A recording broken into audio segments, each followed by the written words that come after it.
வசனத்தை வாசித்துவோம். யோவான் 12:24. கோதுமை மணி நிலத்தில் விழுந்து செத்தால் ஒழிய பலனை கொடுக்காது.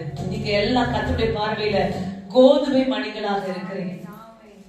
ஒரு விதை அது செத்து போனாதான் அது முளைக்குமா? ஆமென். நீங்களும் பாவத்துக்கு செத்து போனாதான். ஹல்லேலூயா. என்ன பாருங்க, பாவத்துக்கு மரித்து நீதிக்காக பிழைக்கும் போதுதான் நீங்க பலனை கொடுப்பீர்கள். ஆமென்.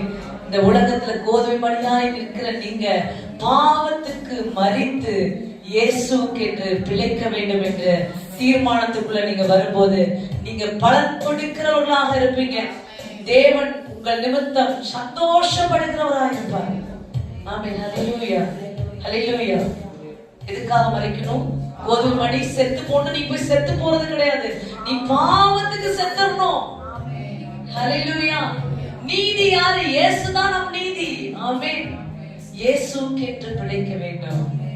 அப்பொழுது அப்படி நீ உன்னை விதைக்கிறவனா இருக்கு, உன்னையே நீ விதைக்கிறவனா இருக்கணும். தேவனுடைய ராஜ்யத்துக்கு என்றும் தேவனுக்கு என்றும் நீ உன்னையே விதைக்கிறவனாக இருக்க வேண்டும். ஆமென். ஹல்லேலூயா, ஹல்லேலூயா. ஒரு ரெண்டே வார்த்தை மட்டும் நீங்க ப்ளே பண்ணிட்டே இருங்க. ரெண்டே வார்த்தை மட்டும் நான் சொல்றேன். குடும்பத்துல சமாதானம் வேண்டும் என்றால் அன்பை விதைங்க. ஹல்லேலூயா.